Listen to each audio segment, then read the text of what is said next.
That is an hour of my life I'm never going to get back. That is a hard pass from me, and I'm sorry if you wanted to know my opinion on rFactor 2 with the CSL DD wheel, but to be honest with you, it's absolutely Maybe I've been a little bit unfair. Recently, I made an unboxing and first impressions video of my brand new Fanatec CSL DD direct drive wheelbase. Link on top of the screen right now if you want to go and check that out. And to test out the CSL DD, I decided to run a few laps in every sim that I had installed. Well, nearly every sim. You see, for whatever reason, rFactor 2 just didn't want to cooperate, and I never actually got to do any meaningful laps out on track. After spending quite a significant amount of time trying to fix issue after issue, I just decided I'd had enough and moved on with the video. If this was the first time that rFactor 2 had been problematic, I probably would have stuck with it, but long-time subscribers of the channel will know that this definitely isn't the first time that rFactor 2 has been a bit problematic. A lot of you responded in the comments though, saying that I should stick with it, I should give this a go. You know, rFactor 2, I've used it for thousands of hours and I've never had a single problem. Now don't get me wrong, when it all works, I like rFactor 2.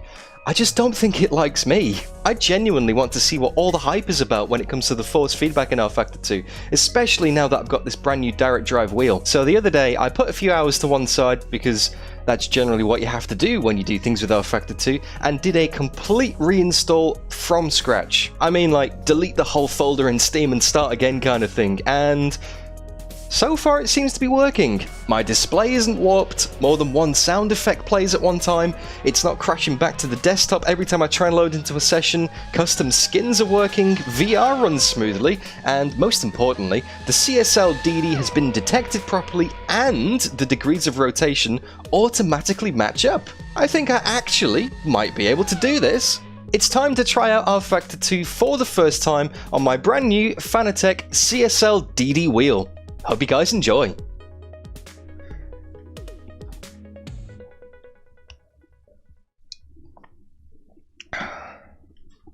Hello and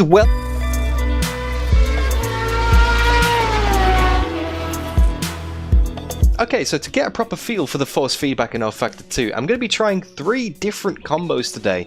I'm currently loading into Spa-Francorchamps in the brand new Formula Pro car. 4 open wheels, cockpit in the middle, lots of aero grip. That's my kind of thing. I recently did a race room ranked race in the FRX 17 car at Spa.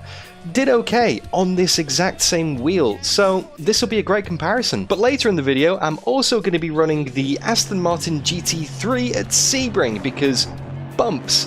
And also, last but not least, I'm going to be running the Oreca 07 LMP2 car at Le Mans. Now, I will be using VR for these runs today simply because that is what I'm used to, that's what I'm most comfortable driving with. There's quite a lot of static force in the wheel to begin with. Oh, it's quite heavy to turn at low speed, and there's lots of bumps as well. I know that rFactor 2 has incredibly high detail in the circuits. Bit of oscillation there as we're heading towards Eau Rouge and ready on for the first time. Bit of an oscillation going on there. If you let go of the wheel, it starts to vibrate quite violently, actually. Whoa! This is laser scanned, and there are lots of bumps. Even though Spa is traditionally quite a smooth track, you can feel those bumps in the circuit, and this is something that wouldn't necessarily come across on the G29 so much in anything more than a rattle. You know, you might get the noise of the cogs. Loads up very nicely through the corners, although it feels like some of the bumps disappear in the middle of the corners. Once you get past a certain point, it just kind of, it feels like it's peaking out.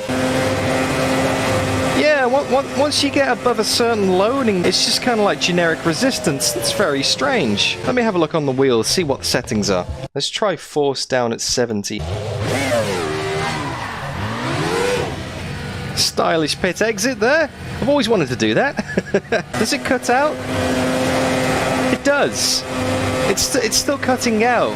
It's like it gets to a certain point, and it's kind of like, nah, I don't want to give you any more force feedback. And that oscillation's a lot, whoa, much bigger. There's something not right with these settings here. And this is completely stock standard out of the box.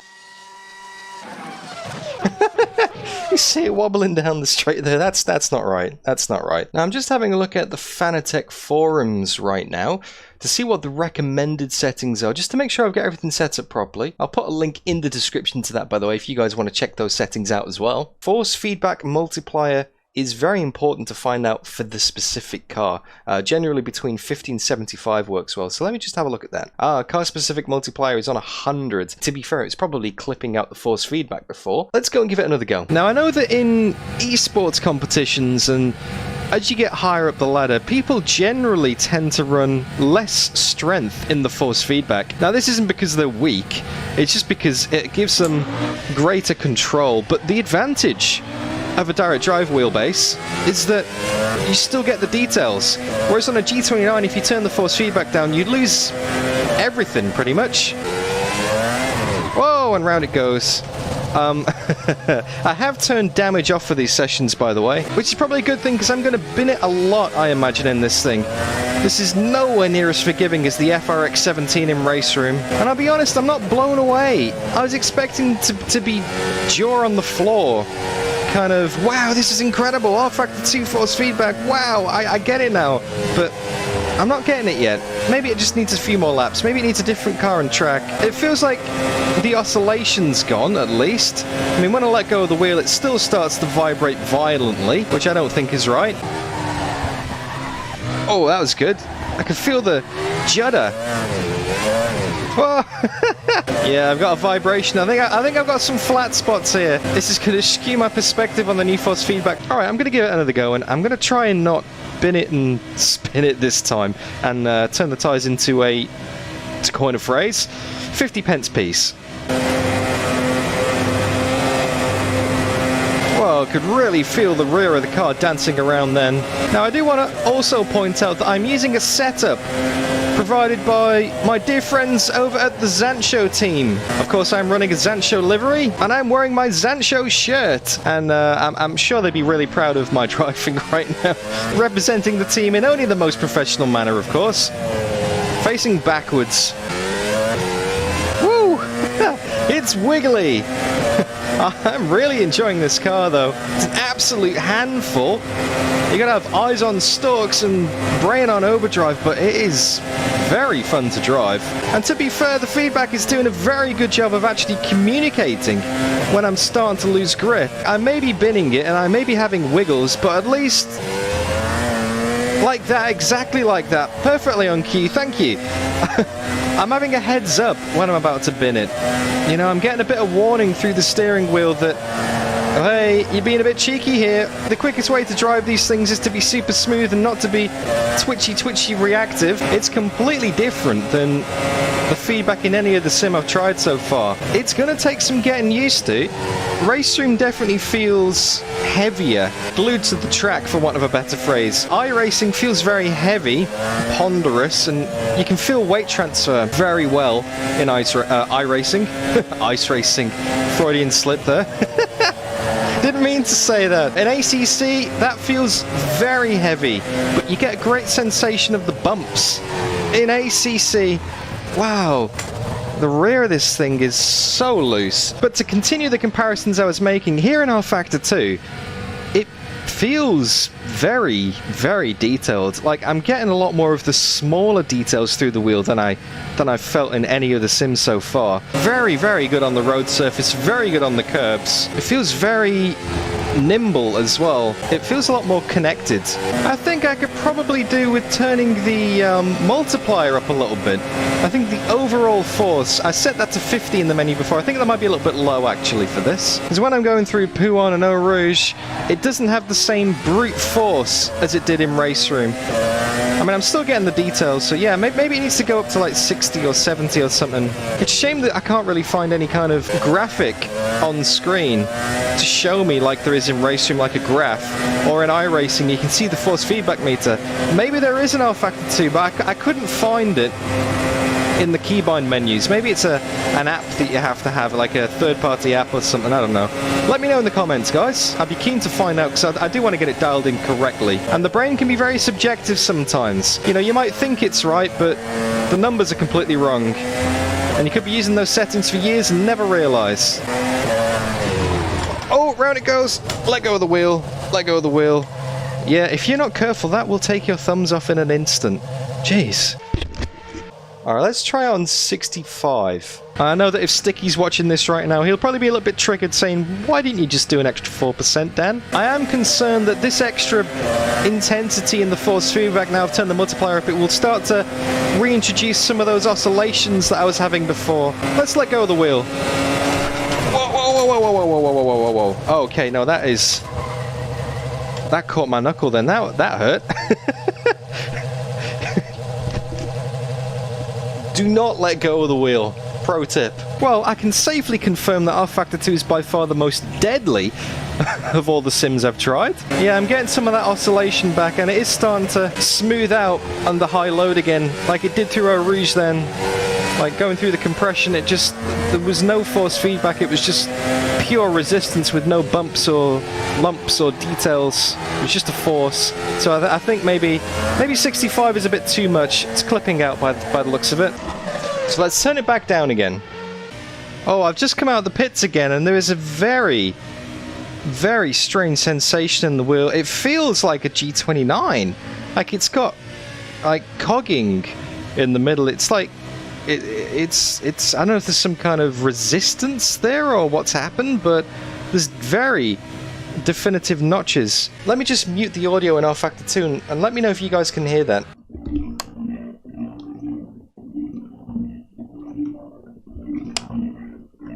Oh, I don't know, like power lines buzzing is kind of what that sound reminds me of. I don't know if it came through on the microphone very well, but that's a bit odd. And it's doing it in the menu as well. I'm going to exit the session. Oh, it's not doing it in the main menu now. Now, you see, as much as I like rFactor 2 for the day-night cycle, the weather cycles, the good physics and force feedback, the whole package, you know, this kind of stuff is what puts me off. The way that it'll work fine, and then for no apparent reason, something just breaks. Like, what? Why? Why did my CSL DD just suddenly start feeling very strange? And it's still the same now, actually. I've just loaded back into the session while I was doing that little piece of the camera. I've loaded back into the session, and it's still got that strange feeling. And this is what takes hours, you know? This is why you can't just load up rFactor 2 and go driving, because you got to get everything dialed in, and then, yeah, things just break. So, I might do a complete restart, just shut the whole thing down and start it again and see if that fixes it. Yeah, restart fixed it. Feels fine again now, which is all well and good now. But say, for example, you're in an 8-hour, 10-hour, 12, 24-hour endurance race, and it does it at a pit stop, or does it when you jump in the car for your first stint.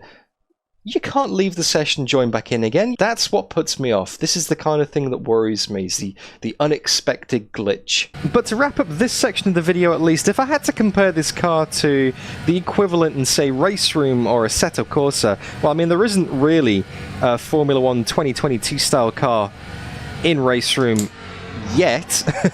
Watch this space coming soon as per recent dev notes. And I haven't tried the Formula Hybrid in Assetto Corsa, the one from RSS Studios. I've got the Formula 1 2021 style car, but not the 22 style car. So I can only make a comparison based on what I have tried in those sims, but I would say the feeling in this, in the Formula Pro in rFactor 2, once I get used to it, once I can wrap my head around the twitchiness, I think it'll be a fantastic car to drive, but it is a lot more on the edge and on the limit. In terms of force feedback, it feels really good actually. It tells me what's going on. The CSL DD is able to communicate the loss of grip and the bumps and the transition in the car very effectively.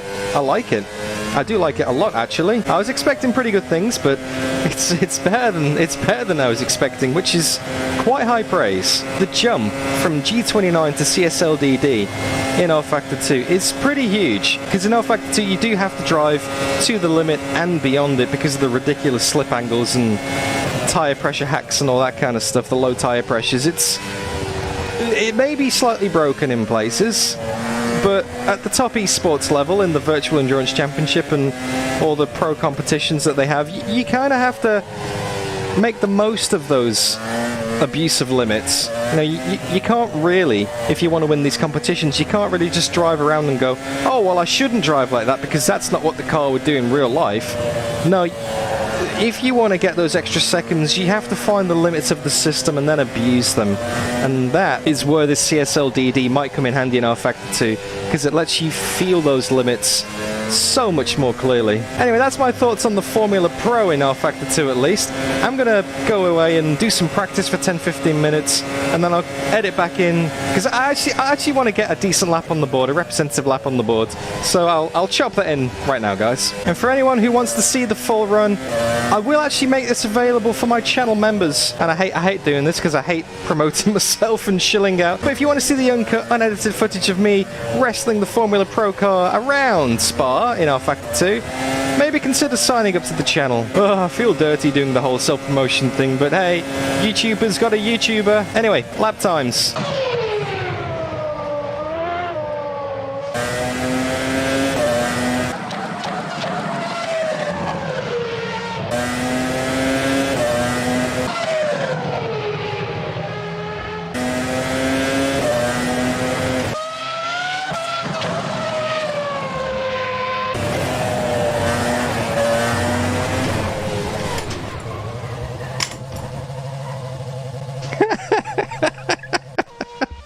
Oh, it'll kill you. That was a really, really slow hairpin. It was a 46.8. Go figure.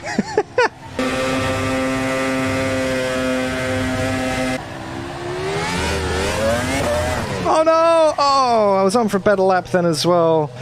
Oh, never mind. I reckon that could have been a 45. Onwards with the video, let's go and record some Aston Martin GT3 at Sebring.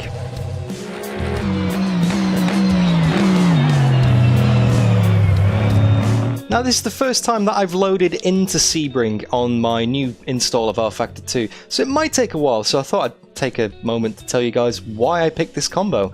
Well, a few years ago I took part in a championship called the VLMC, the Virtual Le Mans Cup, and I raced with Zansho, driving the Aston Martin GT3, and Sebring was one of the rounds in that championship. It was a 2-hour race, and I can't remember where I finished. I think way down the field because I binned it into the first corner with like 20 minutes to go or something like that.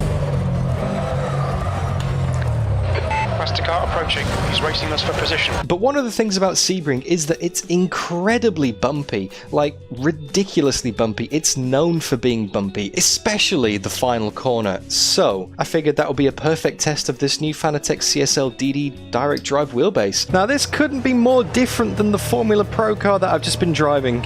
It's got significantly less aero grip, it's significantly heavier, but the suspension is going to be a lot less stiff. And you can definitely feel the bumps. Yeah, that's not a lie. It's pulling the wheel so much, and it feels great. It really does. It feels absolutely fantastic. And obviously the curbs here are a lot less forgiving. Oh wow. Although there's a bit of a rattle going over the curb then, and I'm not running a setup for this. I am running the Zansho livery though. Thanks again to Matt Richards for sending these over. Top bloke. Love your work, mate. Look for the cone on the apex. There we go. The 0 sign. Still miss it completely and run wide. But wow, you really do have to put a lot of force through the wheel there. But it feels like I just can't get the line right because the wheel is just being pulled around so much because it is so incredibly bumpy. It's fantastic. I love it. This is really starting to shine. rFactor 2 does feel very good. Enjoyable even. I think it's the first time I've smiled in this sim for 2 years. I'm not sure I'd come back to it full time as a driver though. Maybe the occasional race every now and then. But I don't think I could do any leagues or series in rFactor 2 because the driving style is just so... It's so different than any other sim. It's absolute balls to the wall, qualifying lap 100% of the time, push the car beyond what it's capable of doing, and that's how you get the speed. None of this smoother is better like you've got in iRacing and ACC. It's a very demanding way of driving. It's a very exhausting, mentally exhausting. Wow. Okay. Wow. So many bumps. I'm gonna try and do it properly one lap. I'm gonna try and not just wiggle around all over the place, guys. I'm gonna try and get some representative driving in. Wow, so much force is needed. The CSL DD is doing a great job of telling me where the grip is in rFactor 2, of telling me where the bumps are, telling me how the weight in the car feels. And it's kind of very natural feeling, it's very connected to the road. Like I said in the Formula Pro, it feels a lot more direct, it feels sharper than most of the sims I've tried. But on the flip side, it also means it feels a lot twitchier. It feels like the car dances around a lot more.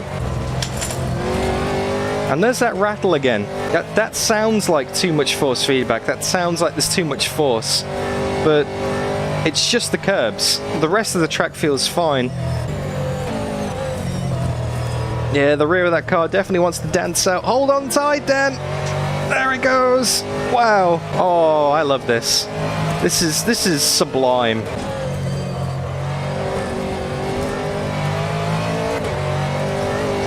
Oh, it's such a physical experience. This is something you'd never get on a G29. You'll get the bumps, you'll get the general idea of what's going on, but you just won't get that physical aspect. Like, I'm kind of half terrified of half of these corners because I know it's going to be a bumpy ride. I know I'm going to have to hold on. I have to manhandle the car through the corner over the bumps. It's like I'm experiencing sim racing all over again for the first time. Honestly, I've driven this lap so many times in this exact car. The amount of practice I used to put in for the VLMC was just ridiculous. I mean, it never really improved my driving. I still went and put it in the fence anyway. But yeah, this CSL DD in rFactor 2, it's just brutal. This is such a brutal experience. I've got no idea how you would do this for 1,000 miles. Never mind in real life. Mad respect for the people who do. Okay, I think it might be that time of the video again where I go and log some laps on my own to see what kind of time I can get on the board. I'll chop that in, and I'll see you guys in a minute.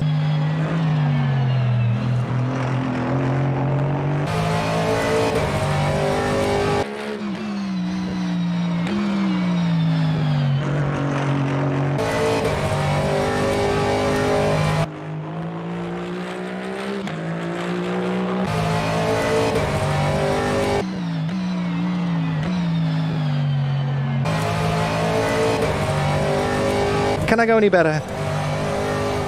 I hope so. Not with this kind of lap. Oh, okay.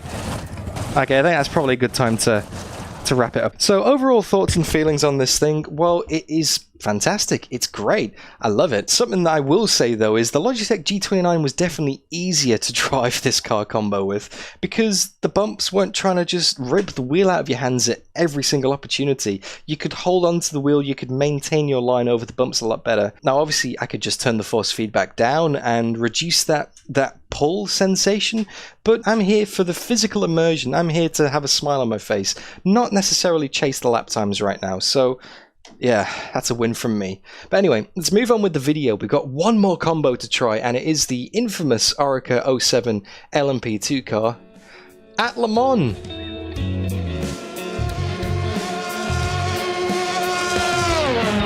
Now, the Oreca 07 LMP2 is a car that I am extremely familiar with in rFactor 2, as viewers of the channel may already know. It's a car that I drove exclusively for the best part of 12 months in the Virtual Endurance Championship, taking part in races such as the 8 Hours of Silverstone, the 1,000 Miles of Sebring, the 8 Hours of NOLA, 8 Hours of Indianapolis, and also the 24 Hours of Le Mans. Sort of. My stint wasn't due to start until about 8 or 9 hours into the race. My teammates have been driving back in Europe, me being based in Australia. So I'm going to do the graveyard shift in the middle of the day over here, except when I woke up in the morning in Australia, there was, how shall I say, there was no car left to drive.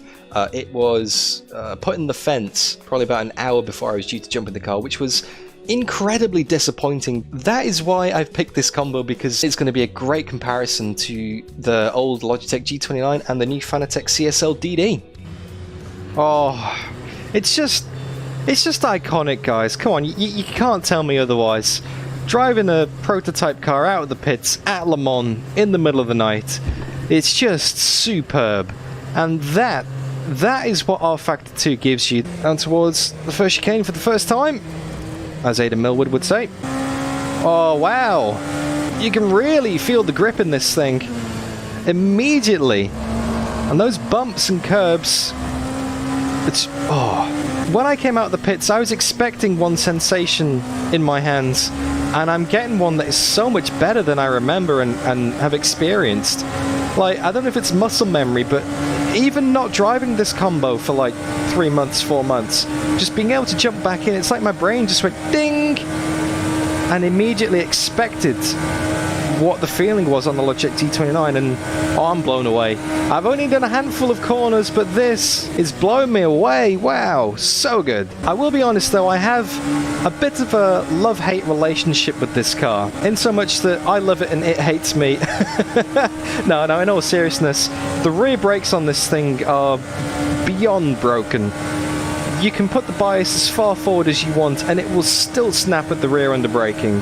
There is no way of taming that rear end, as far as I know, apart from just modulation of the left foot, and that's caught me out so many times.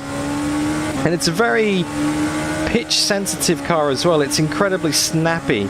You know, you'll have grip and then all of a sudden, boom, you don't have the grip. But when it sticks, it's so satisfying. Heading down to Indianapolis, my least favorite corner on the circuit. I sometimes still wake up in the middle of the night in a cold sweat thinking about the braking zone for that corner, but the feeling through the force feedback in the CSL DD is just, oh, it's superb. The 3/4 of a lap I've done here at the Circuit de la Sarthe, just wow, just absolutely wow. Oh, bit wiggly. Oh, that's cool. There was no way I would have saved that on the old Logitech wheel. That was very intuitive. That was very intuitive of what to do to stop the car from going around. I like this. I like this a lot. Oh, it just looks so good. It really does. The work that Studio 397 have done on bringing rFactor 2 into the modern age in terms of graphics it should be applauded. It really should. But let's not forget that rFactor 2 is a very old sim now. It's been around for so many years, and if you go back and look at screenshots from the early days of rFactor 2, compare them side by side with what we've got now, it's a huge difference. I know this video is about the wheel and the force feedback, but let's just appreciate the graphics for a moment, guys. Top notch. Good work, Studio 397. Credit where credit's due. I just realized something. I think I might be running the wrong configuration of this car. I'm topping out. I don't remember ever topping out in 6th gear. Yeah, I've been running the standard aero package. I need to run the Le Mans package. Oh, rookie mistake. Yeah, that's more like it. That's the amount of grip I remember having in this thing. Oh, there's that rear end snap, that Oreca 07 rear end snap that I've missed. And pleased to report that the oscillations are now a lot less severe than they were in the other cars. I think it's just the Formula Pro. Maybe it was Spa, but something about that car just started to oscillate quite badly. This one, not so much. Oh, I love it. I love it, guys. I'm so glad that I took the time out to get rFactor 2 working again properly, especially with the CSL DD wheel. Basically nuked it and started again. You just gotta do that sometimes. Anyway, I'm gonna try and concentrate and get a lap on the board. You know the format by now, guys. I'll edit in the results. Here we go. 334. Whoa, that's awful.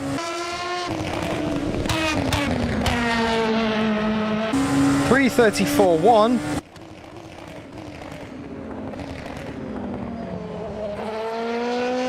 333.6. Oh, sorry. That was a 333.63. I'm not going to do another lap after this. What time is it? It's a 334.2. Oh, my previous lap was actually better. But that's enough for me for today. I think it's time to park the car and wrap this video up and, well, try and sum up my thoughts as clearly and coherently as possible, and we all know how that usually goes. Oh, that is sweaty work. That's probably the most physical out of all the sims that I've done so far with the new wheel. Maybe it's the way the bumps are modeled. Maybe it's the fact that you're constantly fighting the car. It's constantly trying to break loose on the rear. It's constantly trying to snap and kill you. And you just can't relax. You can't let go of the wheel. You can't take a split second's break in rFactor 2. Maybe turning the feedback down would result in a much less strenuous experience, but I'm all about the immersion. I'm all about that physical aspect of sim racing, now that I have the opportunity to put 8 Newton meters through my hands, I want to make the most of that. So yeah, compared to Race Room, iRacing, Assetto Corsa, ACC, Dirt Rally 2.0, this is more strenuous than Dirt Rally 2.0. rFactor 2 will take it out of you. It will drain you. Because yeah, like I said, you're constantly fighting the car, but that is a good thing because you are getting that information of what the car is doing. You are not left wondering at any point, is the car loose? Is the car twitching? Is it bumpy? None of that is left to the imagination because somehow that information is all transferred through the wheel to your hands. You get the sense of grip, you get the bumps, you get the weight transfer. It's really, really impressive, and I do see what the hype is about. I get it. I get it. And it's not that I didn't get it on the Logitech G29. I kind of got it then because I knew it was good, but you just don't get the full effectiveness of it. What Studio 397 have done with the force feedback here is great. It's a great experience. It's a completely different driving style than anything else, and it will take a bit of getting used to, but it feels great. Caveat to that, it's rFactor 2. I could fire this up tomorrow and something could not work. The force feedback could go a bit loopy on me like it did with the Formula Pro and start making weird clicky electrical noises. Something else could break entirely. You know, the track might not load, the VR might not work, it might crash, it might stutter. It probably won't, but for me personally, I've had so many of those experiences with rFactor 2, I just don't trust it. With it feeling this good, I'll be driving some more of it, and I will get that trust back over time. So who knows, really? But to sum up, yeah, great experience. I'm glad I took the time out to get it working. I am thoroughly impressed. I kind of knew I would be, but I am thoroughly impressed. Now, if you guys enjoyed the video and you found it useful, don't forget to leave it a thumbs up and share your thoughts in the comments below, particularly if you know how to get some kind of force feedback meter up on the screen so I can see whether I'm clipping or not. That would be incredibly useful. And if you want to see me potentially drive more in rFactor 2 on this wheel, then make sure you subscribe to the channel and press that notifications icon. But until then, you guys take care of yourselves, and I'll see you all again real soon. Bye bye.